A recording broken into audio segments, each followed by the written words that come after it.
And our word for today is Christians, and here to talk about it, Kendra Von Esh. Good morning, Kendra. Good morning, Kendra. Good morning, gentlemen. Hope your Tuesday's going well. So far, so Fabulously quick. well. You only been up a couple hours, right? Yeah, It's yeah. just flying by, though. Filled with energy, fantastic. Check in a couple more hours. We'll see. Exactly. All right, so Christians, as we just read, or you read, Dave, that the Christian faith and the word Christian began in Antioch. And before that, they were called the Way, and that was following Jesus. Christian means to follow Jesus. So yeah, back in the day, they had Jewish roots. However, as we've been reading yesterday with Peter, they're out there converting the Gentiles, and Jesus is for everyone, for every single one of us. And so I want to just ask everyone, would someone know that you are Christian, that you are Catholic, no less? I'm sure you've heard, if you passed away, would people be shocked that there was a mass held for you? Or do you truly live like the Lord commands us, actually? Doesn't ask us to live in a certain way. There are commandments out there. And I want to ask you both, if I have time, what one main thing would be an identifier of you being a Christian in your life. And I'll just tell you, for me, in the beginning, it was my language. So all of you truck driving sailors out there, listen up.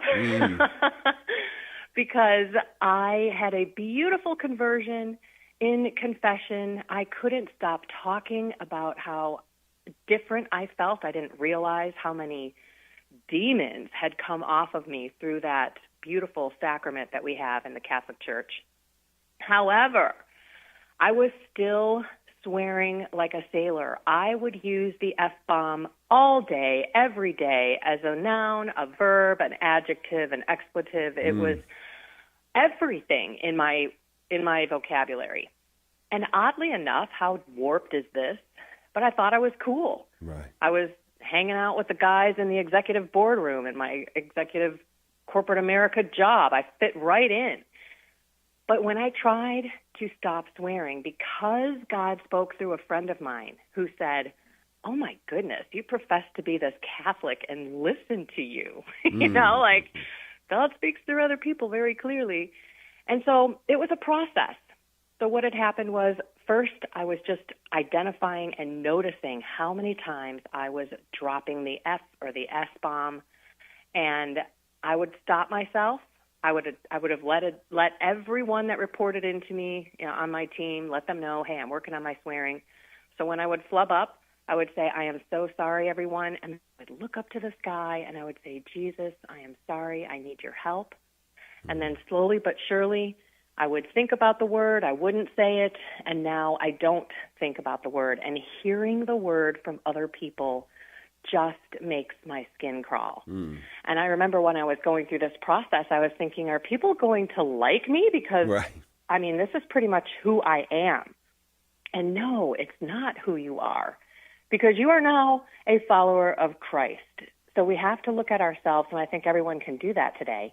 What are we exhibiting and showing to the rest of the world that is not Christ-like? So what about you guys? What did you guys do that showed the world that you were truly following Jesus? I think just recognizing, I recognize it in the awareness of my guardian angel. I mean, you see the protections, but you also hear those little tuggings, I guess, you know, at your conscience. And you know that your guardian angel is there to kind of put you back on the right path from time to time. And that awareness, I think, has helped me a lot. Yeah, and I would go with you, Kendra. It's not the things that I do that I think point to me being a Christian. It's the things that I do that would actually sway people the other way, to say you don't act very Christ-like. That worry me. Certainly, just I try to listen without really saying much to anyone about my Christian faith, about my belief in God. When I first engage in conversation, let them kind of really pour out their hearts, let me find out who they are, and then hopefully at some point be able to share with them who I am as well. Not always well done, though. And so, yeah. Tough to do. Yeah. Got to bring that forward. We are the work in progress, right? Amen to that. 2 hours in or so to the day, so we've got a little bit more time to improve.